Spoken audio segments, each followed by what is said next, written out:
تو اس سے پتہ چلتا ہے کہ اچھا خواب جو ہے، جو سچا خواب ہم جسے کہتے ہیں، وہ نبوت کا 46واں حصہ ہے۔ اور نبی صلی اللہ علیہ وسلم نے یہ بھی فرمایا کہ قرب قیامت میں مومن کا خواب سچے ہوں گے۔ تو نبوت کا 46واں حصہ ہے، اس کی بہت ساری تفسیریں کی گئی ہیں۔ جو مجھے زیادہ اچھی تفسیر لگتی ہے وہ یہ لگتی ہے کہ کیونکہ نبوت کا جو 100% نبوت ہے وہ تو جبریل وحی لے کر آتے ہیں، وہ 100% پکی چیز ہے، اور خواب نبوت کا 46واں حصہ کا مطلب یہ کہ اس وحی کو اگر آپ 46 حصوں میں ڈیوائیڈ کریں تو، کیونکہ خواب بھی من جانب اللہ ہوتا ہے، کبھی شیطان کی طرف سے بھی ہوتا ہے تو اللہ کی طرف سے بھی ہوتا ہے، یعنی اس میں دنیا کے ظاہری اسباب کا دخل نہیں ہوتا۔ وہاں جو آپ کو نیوز مل رہی ہوتی ہیں وہ کوئی محکمہ موسمیات والوں نے یا کسی نیوز چینل نے نہیں بتائی ہوتی، اس کا ظاہری سبب نہیں ہوتا، وہ ڈائریکٹ اللہ کی طرف سے یا شیطان کی طرف سے۔ تو اس میں چونکہ اللہ کی طرف سے ہونے کا بھی امکان ہے، تو وہی کو اگر آپ 46 حصوں میں ڈیوائیڈ کریں تو ایک حصہ صداقت خواب میں ہوتی ہے۔ ہر خواب میں اس کا امکان ہوتا ہے کہ یہ من جانب اللہ ہو، لیکن اتنا ہی امکان ہوتا ہے، اور بعض دفعہ وہ سچا نکل آتا ہے۔ تو اس لیے اس کو بالکل خواب کو کالعدم کرنا بھی ٹھیک نہیں ہے، لیکن 100% اس پہ اعتماد کرنا بھی ٹھیک نہیں ہے، کیونکہ عین وہی نہیں ہے بلکہ وہی کا 46واں حصہ ہے۔ تو اس میں دو انتہاؤں کا لوگ شکار ہیں۔ کچھ لوگ تو جو لبرلز ہیں وہ تو خوابوں کو لفٹ ہی نہیں کراتے، کہتے ہیں جیسا مرضی اچھا خواب آ جائے ایسے ہی بس خیالات ہیں، اور کچھ خوابوں کو حد سے زیادہ بڑھا دیتے ہیں، جیسے ہمارے روحانی ٹوپی ڈرامے جو چل رہے ہیں آج کل، اور خواب سینٹر کھولے ہوئے ہیں، خوابوں کی تعبیر سینٹر کھلی ہوئی ہیں، اور جو بھی فون آ رہے ہیں ان کو خوابوں کی تعبیریں بتا رہے ہیں۔ یہ وہ لوگ ہیں جنہوں نے خوابوں کو ان کی حیثیت سے زیادہ بڑھا دیا ہے۔ تو ہمیشہ سچے خواب نہیں آتے، اکثر تو آپ کے دن بھر جو کام ہوتے ہیں وہ خواب میں آ رہے ہوتے ہیں آپ کو۔ تو ڈرانے خواب اس لیے آتے ہیں، رات کو پیٹ خراب ہوتا ہے، اس میں گیس ہوتی ہے، آپ جب دن میں پریشان ہوتے ہیں تو خواب بھی ویسے ہی آئیں گے آپ کو۔ بہوؤں کو سانسیں چڑیلوں کی شکل میں نظر آ رہی ہوتی ہیں خواب میں، وہ کوئی تعبیر نہیں ہوتی، اس لیے کہ وہ دن میں جس کو چڑیل سمجھتی ہیں خواب میں وہ چڑیل کی صورت میں آ جاتی ہے۔ تو یہ سب چیزیں تو ہمارے یعنی یہ دن بھر کے جو اسباب اور اثرات ہیں نا ماحول کے، وہ ہم رات کو ہمارے دماغ پہ اس کے اثر پڑ رہا ہوتا ہے۔ تو اس طرح کے خوابوں کو لفٹ نہیں کرانی چاہیے۔ اکثر شادی شدہ خواتین کو جٹھانی سانپ کی شکل میں آ رہی ہوتی ہے، تو بلا وجہ اس کی تعبیریں پوچھ رہی ہیں۔ بھائی وہ سانپ اس لیے کہ وہ آپ کی جٹھانی ہے، وہ اگر آپ کی بہن ہوتی تو نہیں آتی سانپ کی شکل میں، پھر وہ خوبصورت فرشتے کی شکل میں آ رہی ہوتی۔ تو اس لیے ان چیزوں کو زیادہ لفٹ نہ کرائیں، لیکن بعض دفعہ واقعی خواب سچا بھی ہو جاتا ہے، اس کی تعبیر بھی ہوتی ہے، اور اس کی ایک بڑی علامت یہ ہے کہ انسان کو خود احساس ہوتا ہے یہ سچا خواب ہے، یہ کوئی معمول سے ہٹ کر کوئی بات ہے اور اس میں مجھے اللہ کی طرف سے کوئی گائیڈنس ملی ہے۔ تو اس میں پھر یہ ہے کہ اس میں چند شرطوں کے ساتھ اس پر عمل کیا جائے گا۔ اس کو پہلی بات شریعت کے خلاف نہ ہو، نبی صلی اللہ علیہ وسلم کی احادیث سے جو چیز ثابت ہے، فقہ سے جو چیز ثابت ہے، خواب اگر اس کے اگینسٹ ہے تو خواب کو رد کر دیا جائے گا، اور فقہاء نے جو دین بیان کیا اس کو لیا جائے گا۔ کوئی کسی عمل کی فضیلت خواب سے ثابت نہیں ہوتی،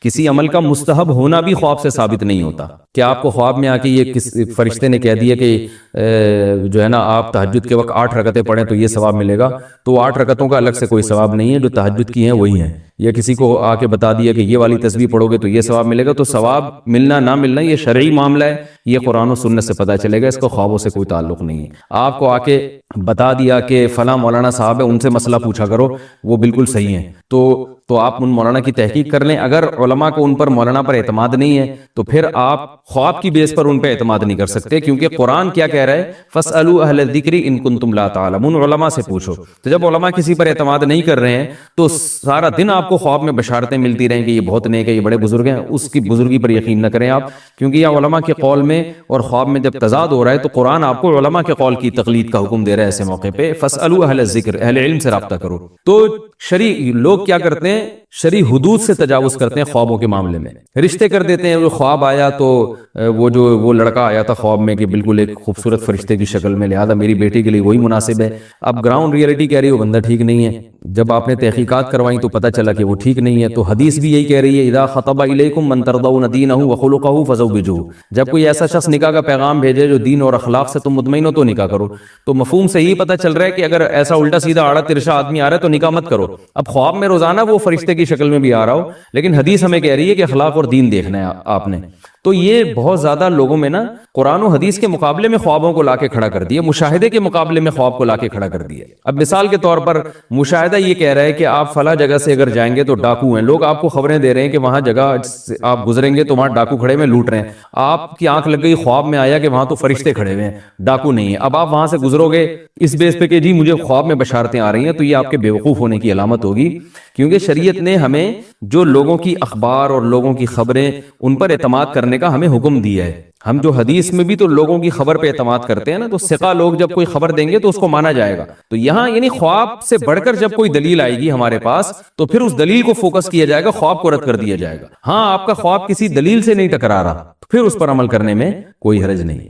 تو اس لیے یہ سب چیزوں کا اگر خیال ہو تو پھر خواب کی ایک حیثیت ہے, ورنہ اس سے لوگ گمراہ بھی بہت ہو رہے ہیں. اس دونوں چیزوں کا خیال کرنے چاہیے جاگنے کے بعد. اچھا ایک اور چیز یہاں پر یہ بھی ہے, آپ کے اعمال اچھے نہیں ہیں, لوگوں کو خواب آ رہا ہوتا ہے میں مجھ سے اللہ خوش ہے اور میں جنت میں ٹہل رہا ہوں, تو وہ بلا وجہ خوش فہمی کا شکار ہو جاتے ہیں کہ ہمیں اللہ کی طرف سے بشارت ملی ہے. تو یہ خواب اللہ کی طرف سے نہیں ہے, یہ شیطان کی طرف سے ہے, کیونکہ آپ کی حرکتیں ٹھیک نہیں ہیں. آپ نہیں جانتے تو محلے والوں سے پوچھیں, وہ آپ کو بتا دیں گے. معذرت یعنی میں آپ سے میری مراد جو لوگ میرا اس وقت کلپ نہیں سن رہے ان کی بات کر رہا ہوں. تو محلے والے بتا دیں گے, بیوی بتائے گی آپ کی اس کی حرکتیں ٹھیک نہیں ہیں, پھر بھی آپ کو خواب میں بشارتیں آ رہی ہیں. اس کا مطلب ہے کہ یہ شیطان ہے جو آپ کو بد عمل بنا رہا ہے, آپ کو تھپکیاں دے کے جنت دکھا رہا ہے اور اس خوش فہمی میں مبتلا کر رہا ہے کہ آپ جنت میں جائیں گے. تو اس سے کیا ہوگا, آپ گناہوں پر اور جری ہوں گے. ایک خاتون کا میرے پاس فون آیا کہ میرے بھائی کا انتقال ہو گیا, میں جنت میں ٹہلتے ہوئے دیکھ رہی ہوں. میں نے کہا کہ وہ نماز پڑھتا تھا کہ نہیں, نماز تو کبھی نہیں پڑھی اس نے. تو میں نے کہا پھر یہ جنت میں ٹہلنے والے خوابوں پہ بالکل اعتماد نہ کریں. بے نمازی کے لیے جو قرآن کہہ رہا ہے وہ تو جہنم کی آگ ہے, تو بس بھائی کے لیے رو رو کے دعا کریں. یہ شیطان نے آپ کو خواب اس لیے دکھایا ہے کہ آپ بھائی کے لیے پھر توبہ نہ کریں آپ, کیونکہ آپ کو پتا تھا بے نمازی ہے, تو بے نمازی کے لیے لوگ تو پھر زیادہ دعا کریں گے نا بہنیں کہ اللہ پتہ نہیں ہو کیا سزا ہوگی, تو زیادہ روئیں گے. اب خواب آ گیا جنت میں ٹہل رہا ہے, تو اب آپ نے اس کے لیے دعا نہیں مانگنی, اس لیے کہ یار وہ تو چلو جنت میں چلا گیا, اب کیا دعا رہ گئی. تو شیطان چاہ رہا ہے کہ وہ پیچھے جو لوگ دعا مانگتے تھے نا وہ بھی نہ مانگے. تو یہ پہلے عمل ہے, بعد میں یہ ساری چیزیں. تو ہاں آپ کے نیک اعمال ہیں, اچھے اعمال ہیں, گناہوں سے بچنے کی توفیق مل رہی ہے آپ کو ماشاءاللہ, اور جو ہے آپ دین پہ مضبوطی سے قائم ہیں. پھر خواب میں اگر خوشخبری مل رہی ہے جنت کی تو پھر یہ اللہ کی طرف سے یقیناً تسلی ہے, کیونکہ یہ خواب دلیل شرعی سے ٹکرا نہیں رہا ہے بلکہ دلیل شرعی اس خواب کی اور تائید کر رہی ہے. پھر اس خواب کو جو ہے نا ایک تسلی کے طور پر بیان بھی کیا جا سکتا ہے اور تسلی بھی ہو سکتی ہے, الحمدللہ بھائی اللہ کی طرف سے خوشخبری مل رہی ہے. اسی طرح آپ کے اعمال بہت اچھے ہیں, آپ شریعت پہ مکمل چل رہے ہیں, اپنی طرف سے جتنی کوششیں کر رہے ہیں, خواب میں آپ جہنم کی آگ میں جل رہے ہیں, تو بھی مایوسی کی ضرورت نہیں ہے. یہ شیطان ہے جو آپ کو عمل سے ہٹا رہا ہے, مایوس کر رہا ہے, کیونکہ اللہ نے کہا جس کا عمل اچھا ہوگا اس کو جنت میں لے کے جاؤں گا. تو اس لیے پہلے عمل بعد میں یہ خواب, یہ پوری. تو بعض خواب ایسے ہوتے ہیں نا, انسان کی چھٹی حص کہہ رہی ہوتی ہے کہ یہ جھوٹا خواب نہیں ہے, تو خواب اس کو آیا, اس کو لگا کہ چھٹی حص نے کہا یار یہ بڑا عجیب خواب ہے. اس نے کیا کیا, اپنے سارے درباریوں کو جمع کیا اور کہا انی ارا سبع بقرات سمان, میں نے دیکھا 7 موٹی موٹی گائیں, یاکلوہن سبع عجاف, انہیں 7 دبلی دبلی گائیں کھا رہی ہیں, وسبع سنبلات خضر, اور 7 ہرے خوشے جو گندم کے نہیں ہوتے ان کو 7 سوکھے خوشے کھا کے ختم کر رہے ہیں. یا ایھا الملأ افتونی فی رؤیایا, اے میرے درباریوں بڑے لوگوں میرے اس خواب کی تعبیر بتاؤ اگر تم تعبیر بتا سکتے ہو. انسان کی عادت ہے جو چیز نہیں آتی نا, کم بخت کبھی منہ سے یہ نہیں پھوٹے گا کہ مجھے نہیں پتا.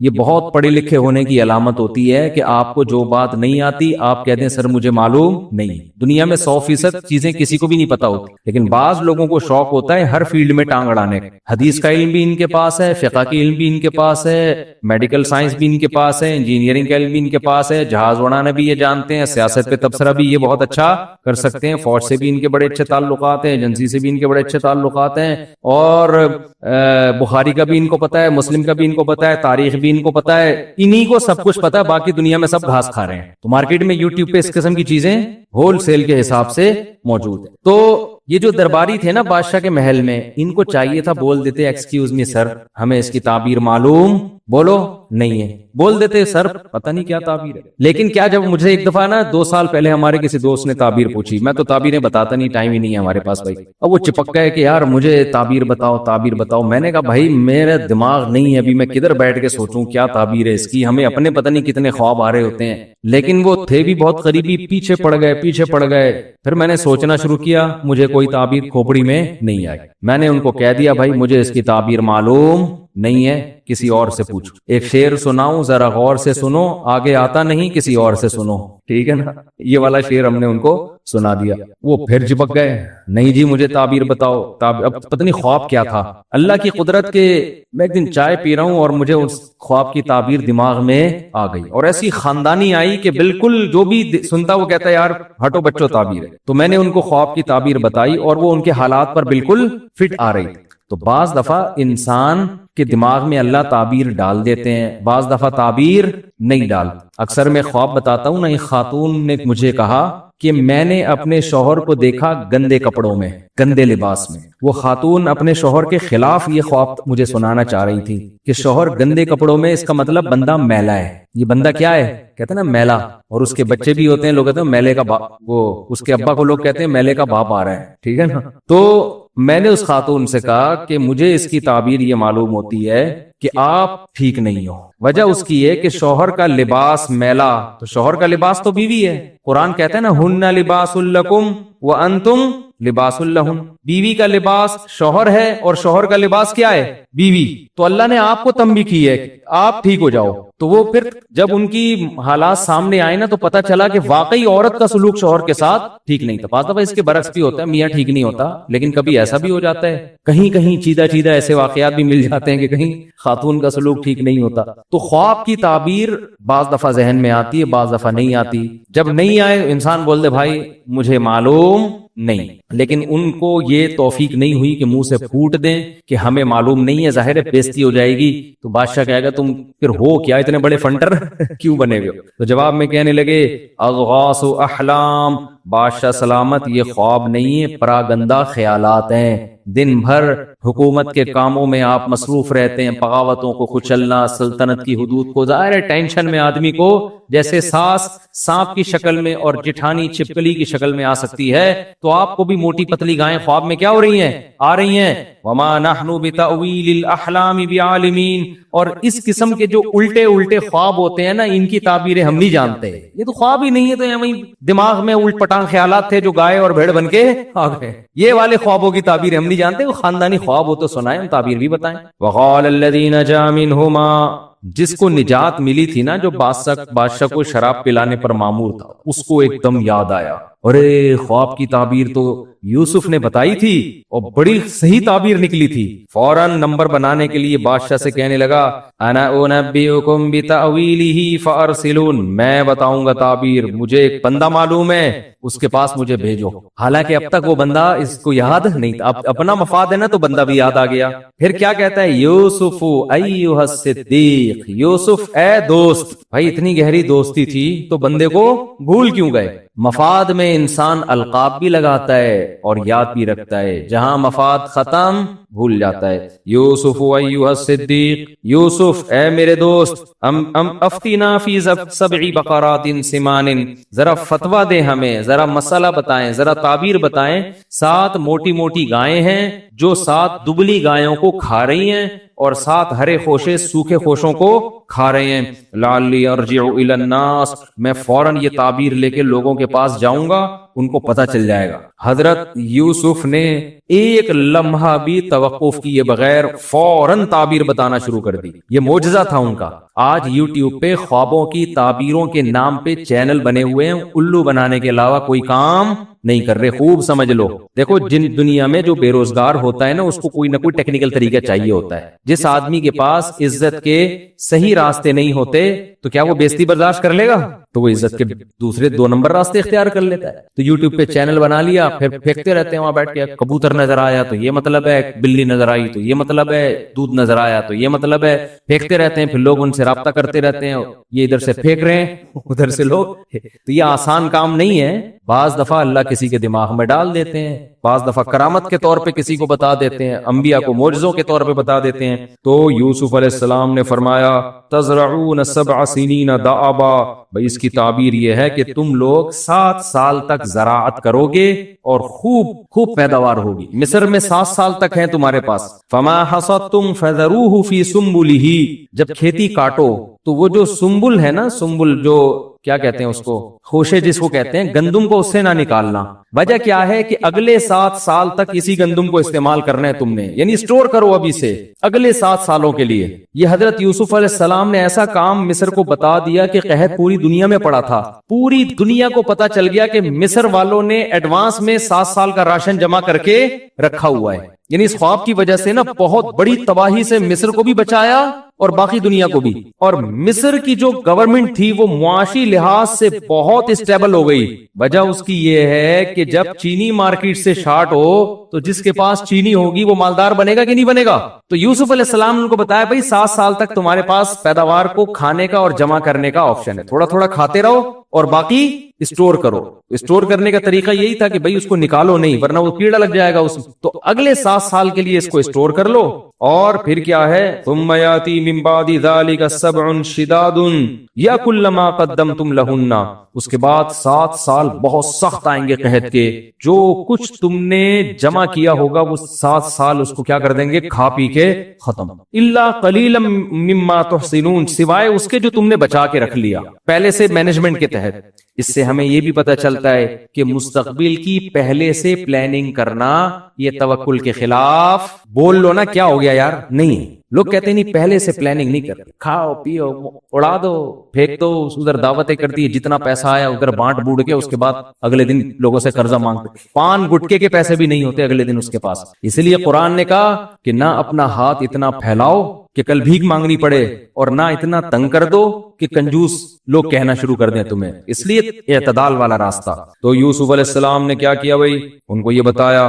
قال الملک اتونی بھی, بادشاہ بڑا خوش ہوا. بادشاہ کو تھا کہ اگر یہ واقعی 7 سال بعد قحط پڑ جاتا ہے تو یہ تو بڑا یعنی زبردست شخص ہے یہ. تو بادشاہ نے کہا کہ اس کو لے کر آؤ یوسف کو. پہلے بھی بادشاہ کو پتا تھا کہ میری بیوی نے کس قدر ورغلانے کی کوشش کی, مگر یہ پاک دامن نوجوان اس نے برائی کی طرف نہیں گیا. اس سے پہلے ہی بڑا متاثر تھا یوسف علیہ السلام کی صلاحیت پر. لیکن جب تعبیر بتائیے بادشاہ نے کہا کہ لے کر آؤ. تو قرآن کہہ رہا ہے فلما جاءہ الرسول, جب قاصد آیا نا کہ چلو جی آپ کی رہائی کا فیصلہ ہوا ہے, بادشاہ نے آپ کو بلایا ہے. قال ارجع, یوسف علیہ السلام نے کہا نا ارجع الی ربک, بادشاہ کے پاس جاؤ.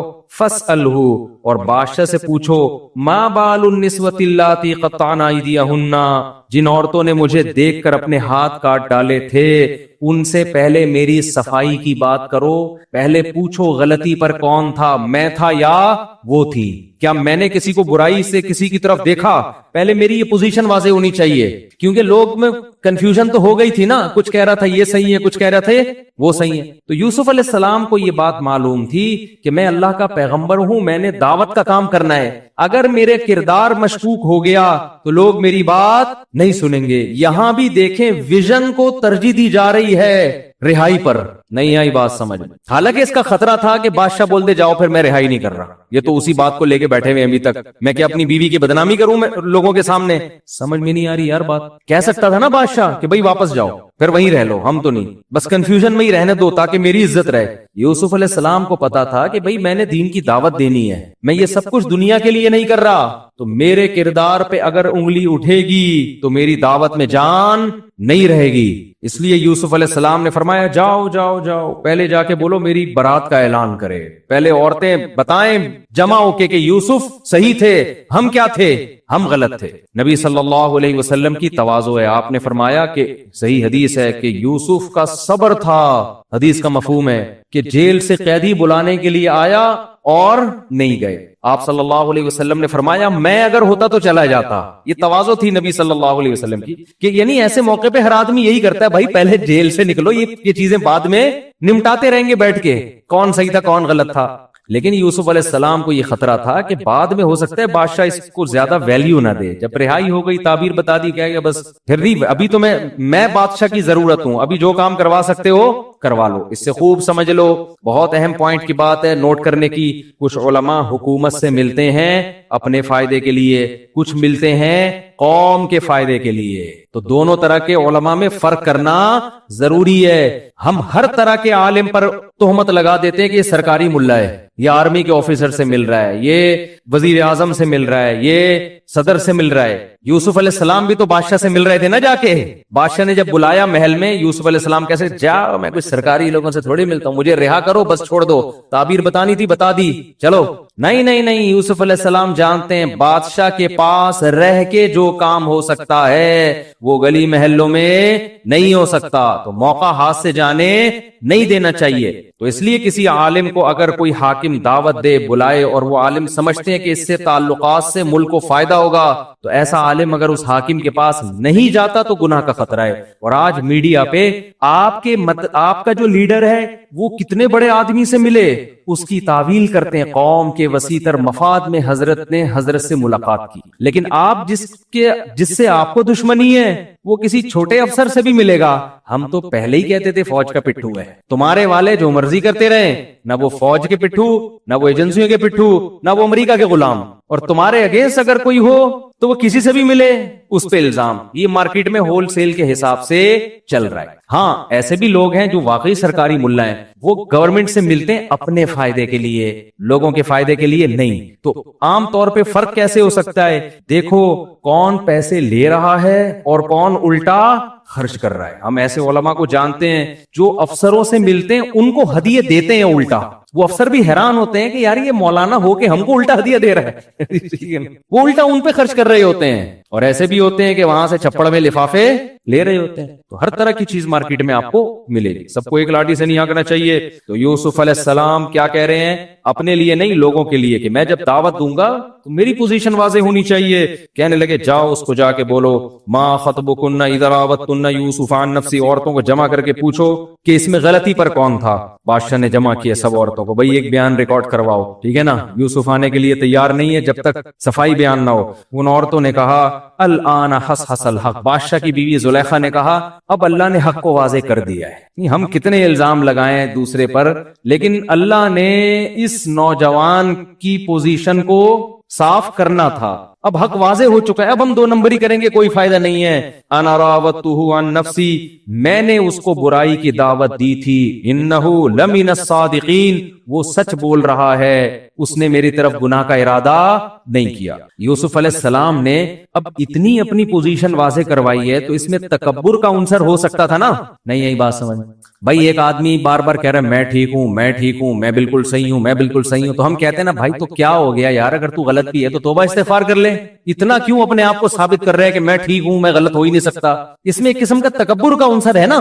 نہیں آ رہی سمجھ میں تو بتا دیں بھائی، ہے نا تھوڑا سا اپنی، جو بعض لوگ ہر موقع پہ اپنی کلیریفیکیشن جو ہے نا وہ اپنے بارے میں کرتے ہی رہتے ہیں، وضاحتی بیانات ہر 2 دن میں آتے رہیں گے، تو اس سے بھی لگتا ہے کہ اوور ہونے کی کوشش کر رہا ہے ایک آدمی۔ تو حضرت یوسف علیہ السلام پر یہ جو اتنی صفائی پیش کر رہے ہیں کہ جیل سے باہر نہیں نکلوں گا، پہلے یہ پتا چل جائے کہ ان میں غلط، میں صحیح ہوں یا میں غلط نہیں ہوں۔ تو حضرت یوسف اس کی وجہ بیان کر رہے ہیں، ذالک لیعلم انی لم اخلہ بالغیب، فرمایا کہ میں جو اپنے آپ کو اتنا صاف ستھرا ثابت کرنے کی کوشش کر رہا ہوں، شو مارنا یا ریاکاری کے لیے نہیں، بادشاہ کو پتا چل جائے کہ میں نے اس کی غیر موجودگی میں اس کے ساتھ خیانت نہیں کی ہے، ورنہ وہ کہہ سکتا ہے کہ میں نے اپنے محل میں رکھا اور معاذ اللہ میری ہی زوجہ پر نظریں ڈال کے بیٹھ گیا۔ یہ پوزیشن میری واضح ہونی چاہیے۔ وَأَنَّ اللَّهَ لَا يَهْدِي كَيْدَ الْخَائِنِينَ، اور میں یہ بھی بتانا چاہتا ہوں لوگوں کو کہ جو خیانت کرنے والے ہوتے ہیں اللہ ان کی رہنمائی نہیں کرتا، کیونکہ اگر میں مشکوک،